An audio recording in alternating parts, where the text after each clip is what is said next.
हमारा सौभाग्य है कि प्रधानमंत्री जी का आगमन हमारे ग्वालियर के केवल नहीं, लेकिन प्रदेश की केवल नहीं, लेकिन देश की अग्रिम और प्राथमिक शिक्षा की संस्था सिंधिया स्कूल का 125वीं वर्षगांठ पर उनका आगमन हो रहा है। हम लोग सब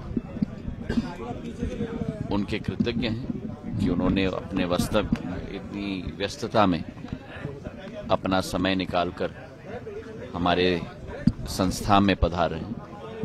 और केवल संस्था नहीं, केवल संस्था के हमारे सभी गणमान्य सदस्य केवल नहीं, लेकिन पूर्ण ग्वालियर उत्साहित है उनके स्वागत के लिए। और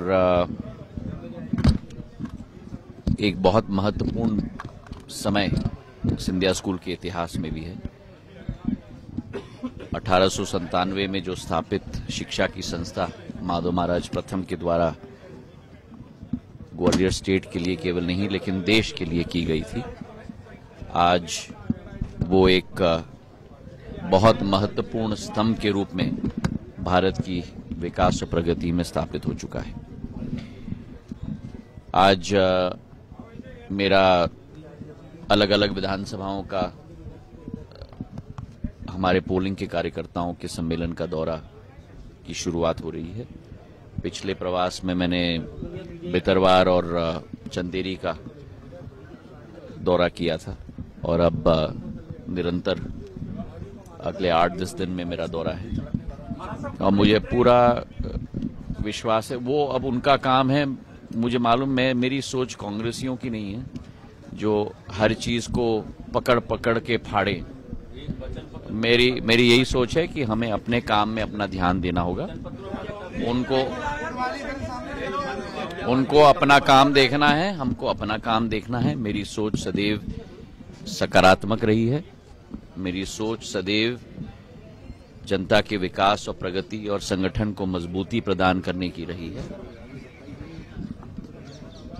अपने इर्द गिर्द नकारात्मक तत्व कांग्रेस पार्टी के सदैव रहे, लेकिन जो समय हमें दिया गया है इस पृथ्वी पर, उस समय का सदुपयोग करके लोगों की आशा और आकांक्षाओं पर खड़े उतरना, मेरे पूर्वजों की तरह, मेरी आजी अम्मा की तरह, मेरे पूज्य पिताजी की तरह प्रधानमंत्री जी के पद चिन्हों और उनके दिखाए हुए रास्ते पर चल के हमें लोगों की सेवा, लोगों का विकास और लोगों की प्रगति, और यही आपने भी देखा है पिछले 20 वर्षों में, यही मेरी कोशिश रही है।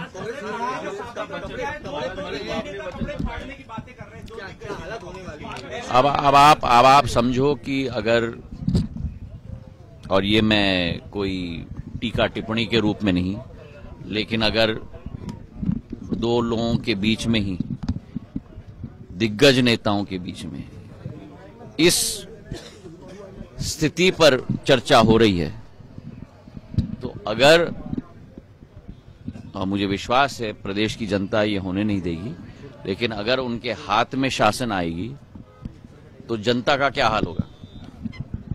अगर उन दोनों के बीच में यही हाल है तो जनता का क्या हाल होने वाला है? और जहां तक वचनों की बात है, वो तो एक इतनी गहरी खाई है कांग्रेस की और इन दोनों की कि वचन की लिस्ट तो बड़ी लंबी होती है पर पूरी एक भी नहीं होती। मैनिफेस्टो बनाना, उसमें अनेक तरीके के मिश्रण, अनेक तरीके के लुभानवी मुद्दों को डालना, ये बहुत आसान है। लेकिन 15 महीनों में जो इन्होंने मध्य प्रदेश का पूरी तरह से चौपट स्थिति कर दी थी, मैं तो मानता हूं कि प्रदेश की जनता इन दोनों को कभी माफ नहीं करेगी और कांग्रेस पार्टी को माफ नहीं करेगी। ग्वालियर दक्षिण से आप चुनाव लड़े, इसको लेकर देखिए, मैं भारतीय जनता पार्टी का मैं सामान्य कार्यकर्ता हूं। ये भारतीय जनता पार्टी की फौज है जो भारतीय जनता पार्टी की संगठन तय करती है वो हर कार्यकर्ता को उसके आधार पर कार्य करना है।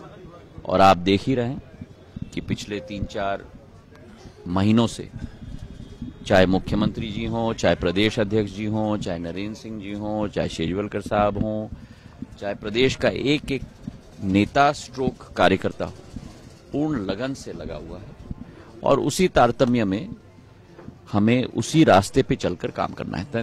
नमस्कार, मैं लालचंद तनवानी उर्फ कारा कबाड़ी नवरात्रि एवं दशहरे की नगर वासियों को शुभकामनाएं देता हूं।